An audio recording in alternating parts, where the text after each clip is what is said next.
बिस्मिल्लाहिर्रहमानिर्रहीम।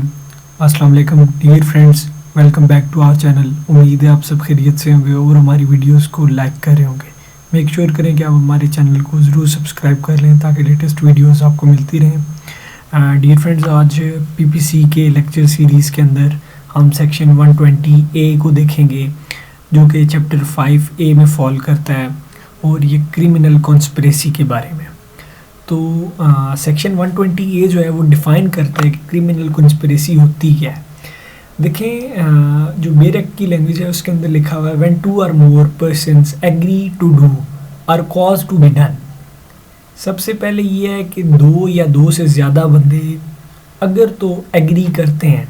कुछ करने के लिए, और कॉज टू बी डन, यानी इसमें कॉज टू बी डन का मतलब होता है किसी और बंदे से वो करवाते हैं। क्या, किस चीज़ के लिए एग्री करते हैं या किसी और से करवाने के लिए एग्री करते हैं। An illegal act,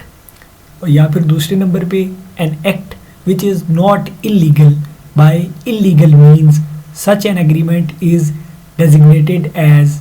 criminal, designated a criminal conspiracy. तो मुराद है कि जब 2 या 2 से ज़्यादा लोग मुत्तफिक होते हैं, एग्रीमेंट करते हैं कि वो कोई इलीगल एक्ट करेंगे या फिर एक ऐसा एक्ट करेंगे जो कि इलीगल नहीं है, यानी कि वो लीगल है लेकिन इलीगल मीन्स के साथ करेंगे, तो फिर ऐसे एग्रीमेंट को हम कहेंगे कि उन्होंने क्रिमिनल कंस्पिरेसी की है। तो इसमें पहली तो बात यह है कि जैसे मैंने अर्ज़ की है कि कॉज टू बी डन का मतलब है कि वो किसी और से करवाने का मतलब है, एग्रीमेंट करते हैं कि भाई हम किसी और के ज़रिए कोई इलीगल एक्ट करवाएंगे या कोई लीगल एक्ट करवाएंगे बाय इलीगल मींस। तो ऐसा एग्रीमेंट क्रिमिनल कॉन्स्पिरेसी कहलाता है। अब इसमें एक प्रोवाइजो दिया है, वो बहुत इंपॉर्टेंट है, जो कि हम पढ़ते हैं। Provided that no agreement except an agreement to commit an offence shall amount to criminal conspiracy unless some act beside the agreement is done by one or more parties to such agreement in pursuance thereof। ये कुछ थोड़ा सा मुश्किल लिखा हुआ है लेकिन इसको आसान ज़ुबान में मैं बताता हूँ कि देखें, प्रोवाइजो ये है कि कोई भी ऐसा agreement, provided that no agreement except an agreement to commit an offence, यानी कि ये जो ऐसा एग्रीमेंट है टू कमिट एन ऑफेंस, यानी कि अगर हम कोई ऐसा एग्रीमेंट करते हैं कि जिसमें ऑफेंस के रिगार्डिंग हम कमिटमेंट करते हैं कि हम ऐसा ऑफेंस करेंगे, तो वो तो खुद ब खुद ही एक क्रिमिनल कॉन्स्पिरेसी जो है वो उस पर मतलब ऑफेंस उसने कर दिया, यानी कि वो इस्टेब्लिश हो गया ऑफेंस, चाहे वो बाद में उस एग्रीमेंट की परसुएंस में वो ऑफेंस करते हैं या नहीं करते। क्रिमिनल कॉन्स्पिरेसी हो गई है अगर आपने किसी ऑफेंस के रिगार्डिंग एग्रीमेंट कर लिया है। लेकिन इसमें प्रोवाइजो में बताया गया है कि अगर आप कोई एक ऐसा एग्रीमेंट करते हैं जो कि किसी प्रोहिबिटेड बाय लॉ चीज़ के बारे में, या फिर जिसके रिगार्डिंग कोई सिविल एक्शन का ग्राउंड मौजूद है, तो उस एग्रीमेंट को जब तक आप उसकी परसुएंस में कोई एक्शन ना करें, तो फिर जो है जब तक एक्शन नहीं होगा तो क्रिमिनल कंस्पिरेसी नहीं है। यानी कि उन 2 सूरतों में कि अगर कोई प्रोहिबिटेड बाय लॉ कोई चीज़ है उसके बारे में एग्रीमेंट है, या फिर कोई ऐसा मतलब है मामला है जिसके अंदर सिविल एक्शन का ग्राउंड मौजूद है, तो उस सूरत के अंदर जो है उस एग्रीमेंट को जब तक आप उसकी परसुएंस में कोई एक्ट नहीं करते तब तक क्रिमिनल कॉन्स्पिरेसी नहीं हुई। इसमें एक्सप्लेनेशन दी गई है, it is immaterial whether the illegal act is the ultimate object of such agreement or is merely incidental to that object। देखें, इसमें सिंपल बात है कि ये बात मानी नहीं रखती कि जो इलीगल एक्ट है वो जो है वो अल्टीमेट ऑब्जेक्ट हो उस एग्रीमेंट का, यानी कि आपने जो एग्रीमेंट किया है उसका जो अल्टीमेट ऑब्जेक्ट है वो इलीगल एक्ट हो, ये ज़रूरी नहीं है।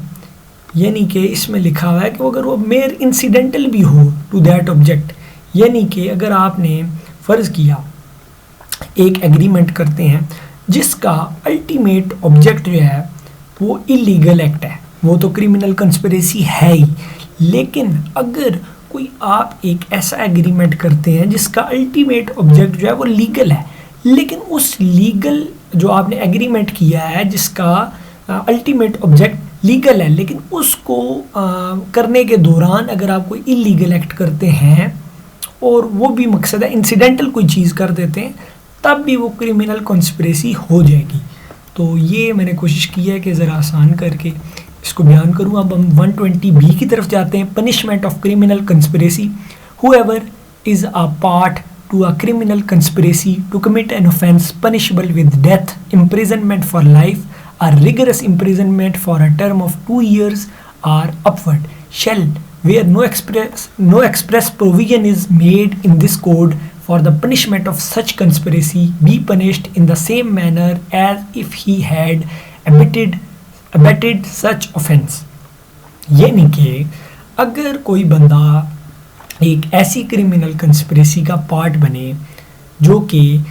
کسی اوفینس کو کرنے کے لیے کنسپریسی کی گئی ہے، جس اوفینس کی سزا جو ہے وہ ڈیتھ کی سزا ہے، یا پھر امپریزنمنٹ فار لائف ہے، یا پھر ریگرس امپریزنمنٹ ہے 2 سال یا 2 سال سے زیادہ، تو اس صورت میں اگر تو کوئی ایکسپریس پروویژن، واضح طور پہ کوئی پروویژن موجود نہیں ہے اس کوڈ کے اندر، PPC کے اندر، کہ اس ریگارڈنگ جو لوگ اس ایسے اوفینس کے ریگارڈنگ کنسپریسی کرتے ہیں، اس کے ریگارڈنگ کوئی ایکسپریس پروویژن نہیں ہے کہ ان کو کیا، ان کنسپریٹرز کو کیا سزا دی جائے، تو اس صورت میں سمجھا جائے گا کہ انہوں نے اس اوفینس کو ابیٹ کیا اور اس کو ابیٹمنٹ کی سزا دی جائے گی جو ان اوفینسز کی ابیٹمنٹ میں دی جاتی ہے۔ تو یہ میں نے آسان کر کے ذرا تھوڑا بیان کیا ہے۔ جو کلاس 2 ہے 120B کا، وہ ہمیں کہتا ہے whoever is a party to a criminal conspiracy other than a criminal conspiracy to commit an offense punishable as aforesaid، یعنی کہ جو اوپر والے سیکشن میں shall be punished with imprisonment of either description for a term not exceeding 6 months or with fine or with both۔ یعنی کہ اگر کوئی بندہ ایک ایسی کرمنل کنسپریسی کا حصہ بنے other than the criminal conspiracy to commit an offense punishable as aforesaid، یعنی کہ جو اوپر بتایا گیا ہے، اگر ان offenses کے علاوہ جن کی offenses کی جو سزائیں بتائی ہیں، مطلب ڈیتھ اور imprisonment for life یا پھر rigorous imprisonment 2 سال سے اوپر، ان offenses کے علاوہ، یعنی پھر اس میں یہی آ سکتے ہیں کہ جو rigorous imprisonment 2 سال سے کم والے ہیں offenses، یا جن میں simple imprisonment ہے کچھ سالوں کی، تو ان صورتوں میں اگر کوئی بندہ ایک ایسی کرمنل کنسپریسی کا حصہ بنے جو کہ اس اوفینس کے ریگارڈنگ ہے جو میں نے عرض کی ہے، تو اس صورت میں اس بندے کو سزا دی جائے گی، 6 مہینے کی سزا ہوگی، اور ود فائن اور ود بوتھ۔ تو یہ آج ہم نے chapter 5A of the Pakistan penal code 1860 کو ڈسکس کیا ہے۔ تو امید ہے کہ آپ سب کو یہ لیکچر سمجھ آیا ہوگا۔ اپنے کائنڈ کمنٹس ضرور دیں کیونکہ اس سے ہماری امپرومنٹ ہوگی۔ انشاءاللہ ایک PPC کی نئی ویڈیو کے ساتھ حاضر ہوں گے۔ آپ کی سماعتوں کا بہت شکریہ۔ السلام علیکم۔